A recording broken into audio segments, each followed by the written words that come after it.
Hello friends, welcome to my channel The Textile World and here I am इति दुबे। उम्मीद है कि आप सभी को मेरे वीडियोस अच्छे लग रहे होंगे और प्लीज़ कनेक्ट रहिए। मुझे अच्छा लगता है कि आप ज़्यादा से ज़्यादा लोग मेरी क्लास मतलब मेरे लेक्चर्स देखते हैं। मैं जो भी डिस्कस करती हूँ उसको बहुत ही इंटरेस्ट के साथ उसको देखते हैं, लाइक करते हैं वीडियोस, तो मुझे बहुत अच्छा लगता है। जो लोग वीडियो मेरे चैनल से अनसब्सक्राइब हो रहे हैं, मुझे नहीं पता क्या रीज़न है, लेकिन चलिए अच्छी बात है। जो लोग जुड़े हैं बहुत ही उनका बहुत बहुत धन्यवाद।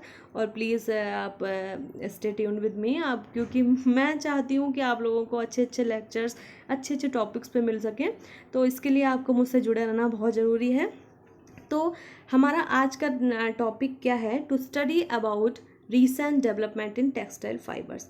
तो हम रीसेंट डेवलपमेंट्स जो हुए हैं हमारे टेक्सटाइल फाइबर्स पे, आज हम वो डिस्कस करेंगे। और मैंने प्रीवियस जो वीडियोस डाले हुए हैं उनमें मैंने डिस्कस किया है टेक्सटाइल एम्ब्रॉयडरीज के बारे में, इंडियन टेक्सटाइल एम्ब्रॉयडरी। तो अगर आपको वो वीडियोस देखने हैं तो आप आई बटन पे क्लिक कर सकते हैं, मैंने वहाँ पे लिंक डाला हुआ है, आप सारे वीडियोस देख सकते हैं। एंड ऑल्सो मैं डिस्क्रिप्शन में भी सारे लिंक डाल दूँगी, तो आप वहाँ से भी ईजिली देख सकते हैं video. And this is my mail ID। Through this you can contact to me if you have any queries. और भी डिटेल्स और भी IDs इंस्टाग्राम की, टेलीग्राम की, फेसबुक पेज की सारी मैंने दी हुई हैं डिस्क्रिप्शन बॉक्स में, सो आप वहाँ से भी मुझसे कांटेक्ट कर सकते हैं। आपको जहाँ पे भी इजीली लगे आप वहाँ से मुझसे कांटेक्ट कर सकते हैं। ओके, तो हम आज का टॉपिक होप इंटरेस्टिंग लगा होगा आपको, तो हम स्टार्ट करते हैं। तो जो हमारा पहला फैब्रिक है, पहला फाइबर है, वो है कूल मैक्स फाइबर। तो कूल मैक्स फाइबर, आपको नाम से कूल मैक्स लग रहा है कि हाँ कुछ कूल वगैरह कुछ ठंडे फैब्रिक होगा, लेकिन ऐसा कुछ नहीं है। देख लेते हैं क्या है। Cool max is a specially engineered fabric, इसको हम इंजीनियर्ड फैब्रिक बोलते हैं, which is created from blend of polyester fibre के ब्लेंडिंग से हम कूल मैक्स फाइबर को बनाते हैं। Designed to improve breathability compared with natural fibre की कंपेयर करने के लिए, क्योंकि जो हमारे ये पॉलिस्टर फाइबर होता है उसमें इतनी ब्रीदेबिलिटी नहीं होती है, तो इसको हम नेचुरल फाइबर से कंपेयर करके इसमें हम ब्रीदेबिलिटी ज़्यादा बनाने की इसमें कोशिश की गई है। A trademark of Invista, the world's largest integrated fibre resin and intermediate company. जो इन्वेस्टा है ये largest integrated fibre resins and intermediate की कंपनी है। कूल मैक्स वॉज डेवलप्ड, इसी ने कूल मैक्स को मतलब कूल मैक्स जो है इन्वेस्टा के नाम से जो ट्रेडमार्क है वो इन्वेस्टा ने प्रोवाइड करवाया है कूल मैक्स को अपना। तो cool max was developed in 1986 by DuPont textile and interiors. तो जो ड्यूपॉन्ट टेक्सटाइल इंटीरियर्स हैं वो अब जो है इन्वेस्टा के नाम से हैं, इन्हीं ने डेवलप किया है कूल मैक्स 1986 में। The cool max fabric was originally designed for clothing which would be used during extreme physical exercise but can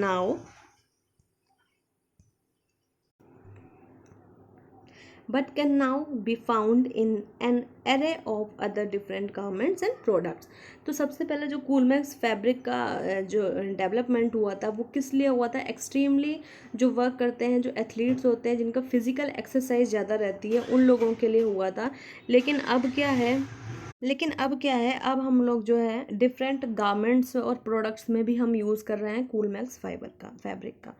okay, तो मिक्स इनको हम कैसे, जो प्रोडक्शन हो रहा है, जो अदर गारमेंट प्रोडक्ट्स भी मैन्युफैक्चर हो रहे हैं, तो कैसे हो रहे हैं? सिर्फ डायरेक्ट कूल मैक्स तो नहीं, इसमें हम जो मटेरियल्स यूज़ कर रहे हैं वो क्या है? Cotton, spandex, tensile and wool. तो ये मटेरियल्स जो हैं इनको हम मिक्सिंग करके कूल मैक्स फैब्रिक के साथ में हम अदर जो है जो प्रोड्यूस कर रहे हैं टेक्सटाइल गारमेंट्स, टेक्सटाइल क्लोथिंग। और वो जो क्लोथिंग है वो किस लिए, किन किन चीज़ों में यूज़फुल है? माउंटेन क्लाइंबिंग के लिए, sportswear, underwear, and recently speeded its way into a casual streetwear and bedding market too. So यहाँ पे होप आपको समझ में आया होगा कूल मैक्स की क्या फंक्शनिंग है, कैसे वर्क करता है, कब डेवलप हुआ, और अब क्या क्या चीज़ें और भी यूज़ हो रही हैं। तो अब हम देख लेते हैं जो इसके जो की फीचर्स हैं, जो फीचर्स हैं कूल मैक्स फैब्रिक के। तो इसके फीचर्स क्या हैं, ये लाइट वेटेड है, it is light weighted, soft on skin, skin पे सॉफ्ट है, बहुत हार्श नहीं है फैब्रिक, बहुत ही सॉफ्ट टच है इसका।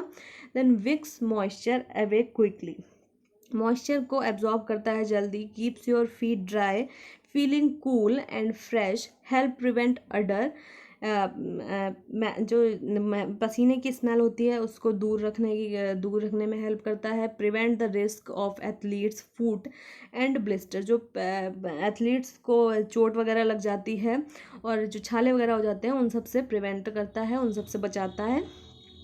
ब्रीदेबल है वो तो हमने देखा, ड्यूरेबल है, कुशंस मतलब कुशनिंग फॉर्म में होता है ये, स्पॉन्जी टाइप में। देन ड्राइज फास्ट, जल्दी सूख जाता है, resistant to fading, shrinking and wrinkling, light compression and support, freedom of movement. तो यहाँ पे मैंने आपको बताया, होप आप सभी को समझ में आया होगा। अगर नहीं समझ में आया तो आप कमेंट में मुझे बता सकते हैं, मुझे कोई प्रॉब्लम नहीं है, मैं फिर से आपको समझा दूंगी। और अगर आपको इससे रिलेटेड कोई क्वेश्चन चाहिए तो वो भी आप मुझे कमेंट में बता सकते हैं, ओके। और एंड ऑल्सो अगर आपने सब्सक्राइब नहीं किया तो प्लीज़ सब्सक्राइब कर दीजिए, ओके। तो हम नेक्स्ट जो हमारा फाइबर है उसकी तरफ बढ़ते हैं। नेक्स्ट हमारा फाइबर है थर्मोस्टेट, बहुत ही इंटरेस्टिंग है, देखिए क्या है। This fibre is functional reproductive fibre which is work through micro encapsulation technology.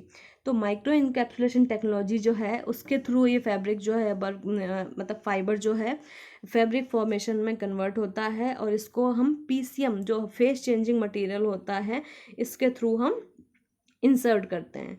It is different from natural fibre, natural fibre से ये डिफरेंट फाइबर होता है।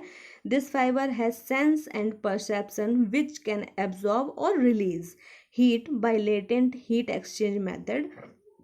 तो क्या चीज़ एब्जॉर्ब करनी है, क्या रिलीज करनी है, by heat latent heat exchange method के द्वारा, ये इसमें एक बहुत अच्छा सेंस एंड परसेप्शन का मेथड है अप्लाई किया गया है। Method to reach the most comfortable body temperature range like Coolmax, this fibre assist in moving moisture rapidly away from body and also possesses all important characteristics of polyester fiber and garments. This fabric loses less heat even when wet and dries faster than most other fibers. तो मैंने यहाँ पे बहुत ही easy language use करी है, आपको hope आप सभी को समझ में आया होगा, फिर भी मैं बोल रही हूँ, अगर नहीं समझ में आया हो तो आप मुझे बता सकते हैं, okay.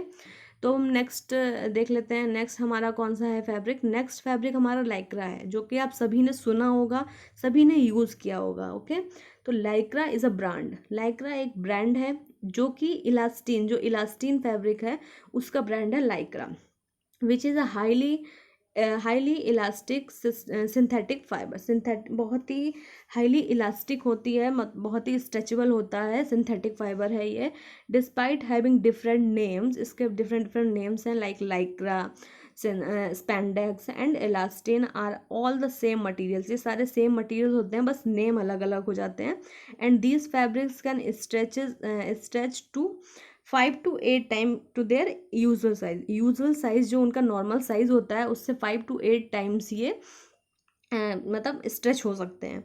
This fabric can originally developed by the Dupont, जिसने कूल मैक्स फैब्रिक का डेवलपमेंट हुआ था उसी ने, ड्यूपैक्स कॉरपोरेशन ने ही लाइक्रा का भी जो डेवलपमेंट है वो उन्हीं ने किया है, उन्हीं ने अपना नाम दिया है इन 1950s। तो 1950s में लाइक्रा का इन्वेंशन का डेवलपमेंट हुआ था, but it would not exist in polyurethane had not been invented by I.G. Farben in the 1930 in Nazi Germany. तो जर्मनी में सबसे पहले जो हमारी पॉलीयूरेथीन है, पॉलीयूरेथीन 1930 में डेवलप हुई, उसके बाद जो है हमारा उसकी हेल्प से हमारा लाइक्रा 1950 में डेवलप हुआ।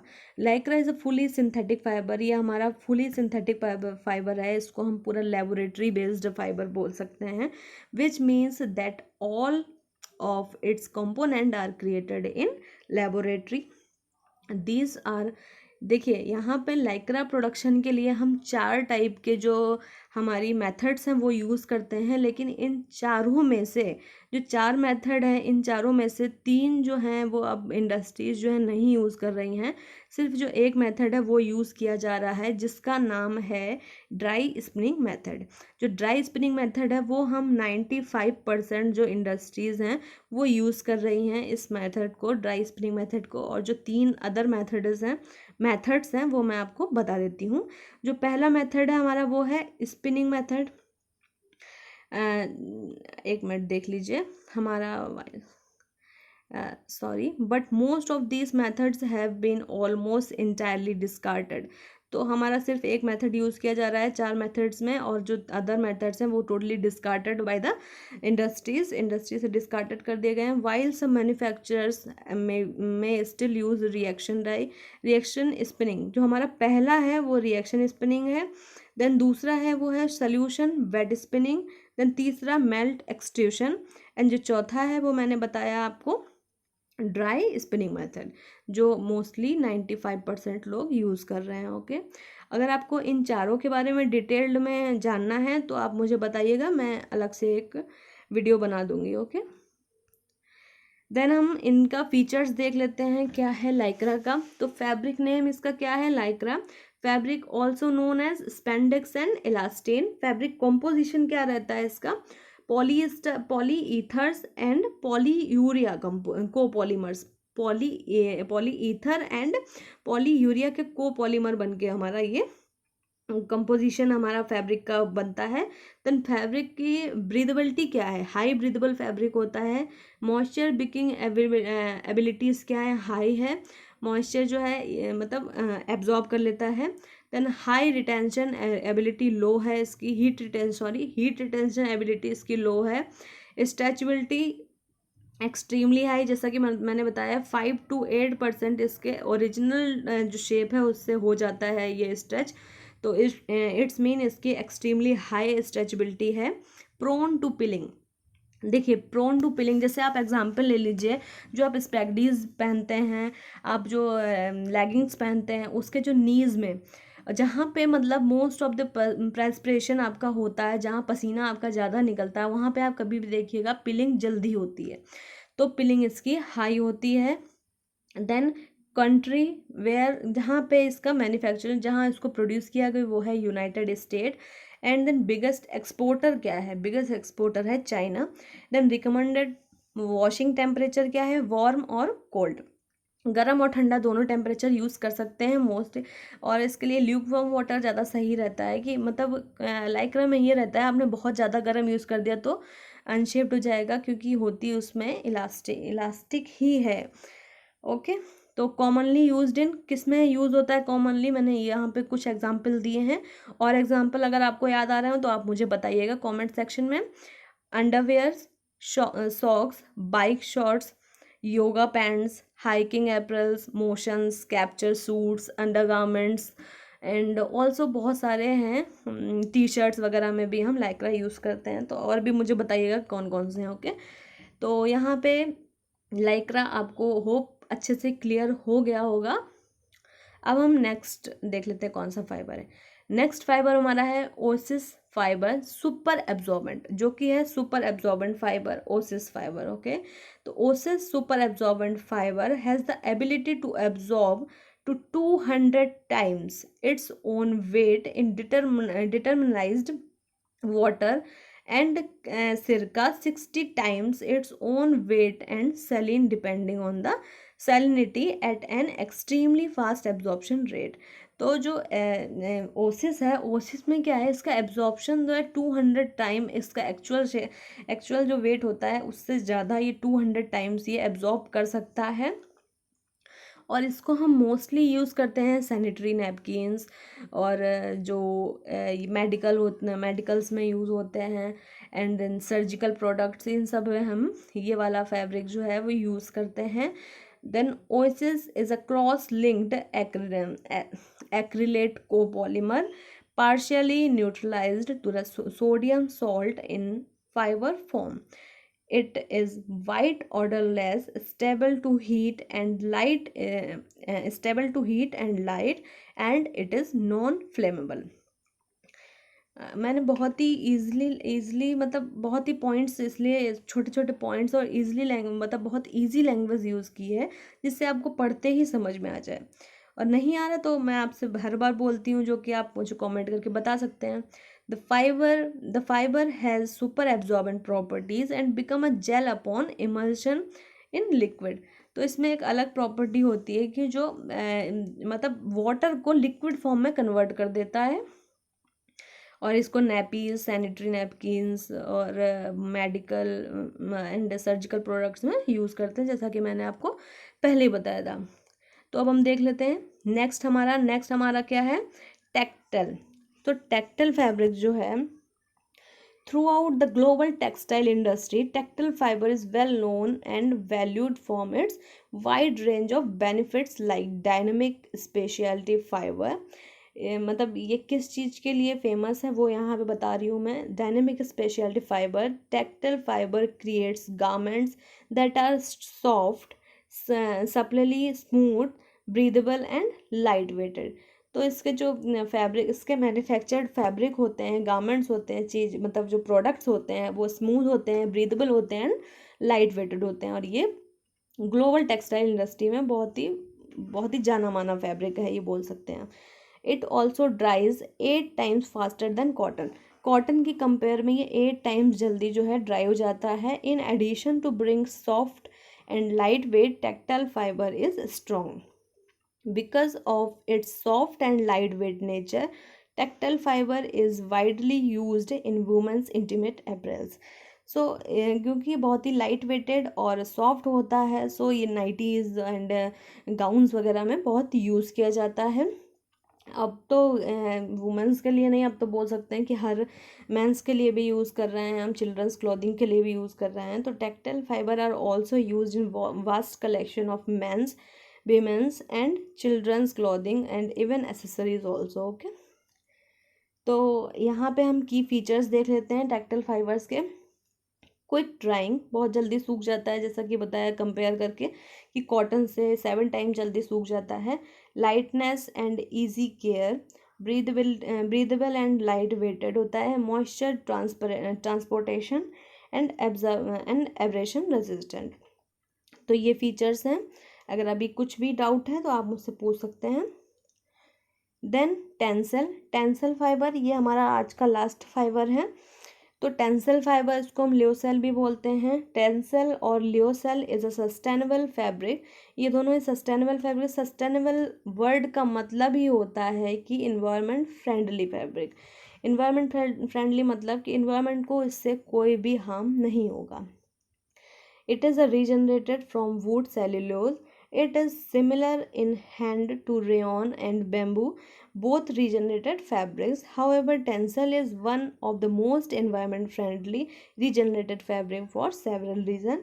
कुछ रीजंस हैं जिसकी वजह से जो टेंसल फैब्रिक है हमारा वो regenerated and environment friendly fabric बोला जाता है। क्या रीज़न है इसको, हम ये जो हमारा टेंसल फैब्रिक है ये हमारा सर्टिफाइड है ओइकोटेक्स 100 सर्टिफिकेशन। जो हमारा ओइकोटेक्स 100 सर्टिफिकेशन होता है वो इन्वायरमेंट फ्रेंडली टेक्सटाइल के लिए ये एक जो इको लेबल होता है वो ये होता है। अगर आपको इको लेबल्स के बारे में ज़्यादा मतलब पूरी नॉलेज चाहिए, कौन कौन से इको लेबल्स हैं जो टेक्सटाइल्स में यूज़ होते हैं, इको लेबल्स होते क्या हैं, तो आप मुझे बताइएगा कमेंट करके, मैं उसके ऊपर एक वीडियो बना दूंगी। Okay. An international standard developed in 1992 to certify that it contains no harmful substances। तो ये जो ओकोटेक्स 100 सर्टिफिकेशन मार्क है, तो ये पूरे आपके जो हैं सारी चीज़ें चेक करता है कि लाइक आपने जो भी कुछ भी इंडस्ट्री अगर आप चालू कर रहे हैं, कोई भी मैन्युफैक्चरिंग होगी, तो सारे एस्पेक्ट कवर करता है कि अच्छा आपका ये प्रोडक्शन हो रहा है तो इससे कुछ हार्म तो नहीं हो रहा है। तो ये सारी चीज़ें टेस्ट करने के बाद ही जो है आपको इकोटेक्स सर्टिफिकेशन मिलता है या अदर इको लेबल का मार्क मिलता है। इसलिए ये जो है टोटली इन्वायरमेंट फ्रेंडली फैब्रिक है, इसलिए इसको ये हम बोलते हैं। Tencel clothing is comfortable, Tencel, ये जो टेंसल से जो क्लॉथिंग है वो बहुत ही कंफर्टेबल है। Tencel fibres are spun into yarns and then woven into textiles that are soft, absorbent, very strong when wet or dry, resistant to wrinkles and drape well। तो इनमें क्या क्वालिटी होती है, टेक्सटाइल्स जो इससे बनते हैं टेंसल से, वो बहुत ही सॉफ्ट होते हैं, एब्जॉर्बेंट होते हैं एंड स्ट्रॉन्ग होते हैं जब ये गीले या सूखे होते हैं। तो ये मतलब गीले और सूखे, इनमें कोई वो नहीं है कि गीला होगा तो ज़्यादा स्ट्रॉन्ग होगा कि सूखा होगा तो ज़्यादा स्ट्रॉन्ग होगा। ये दोनों ही कंडीशन में बहुत ही स्ट्रॉन्ग होते हैं। Resistant to wrinkles, wrinkle resist होते हैं। ड्रेपेबिलिटी इनकी अच्छी होती है। यहाँ पे ये आप कुछ बैकग्राउंड इमेज मत समझिए, ये पूरा प्रोडक्शन है कि टेंसल का प्रोडक्शन कैसे होता है। फॉरेस्ट से वुड कलेक्ट करके, वुड से हम वुड का पल्प लेते हैं, वुड पल्प से फाइबर्स बनते हैं, देन यार्न और फिर फैब्रिक प्रोडक्शन होता है। ये पूरा प्रोडक्शन साइकिल है टेंसल या लियोसेल का। ओके, होप आप सभी को अच्छा लगा होगा, आप सभी को समझ में आया होगा। एंड ऑल्सो अगर आपको इको लेबल्स पे एक अलग से वीडियो चाहिए तो आप मुझे बता सकते हैं कमेंट में, तो मैं उस पर एक वीडियो बना दूंगी कि इको लेवल कैसे मिलता है, क्या एप्लीकेशंस करनी पड़ती हैं, क्यों ज़रूरी होता है इंडस्ट्रीज़ में, इंडस्ट्री मैन को, तो मैं ये सारा बता सकती हूँ। ओके, सो आज के लिए इतना ही। होप आप सभी को वीडियो अच्छा लगा होगा। तो stay tuned with me and thank you, bye bye, stay home and stay safe also. Okay, bye bye.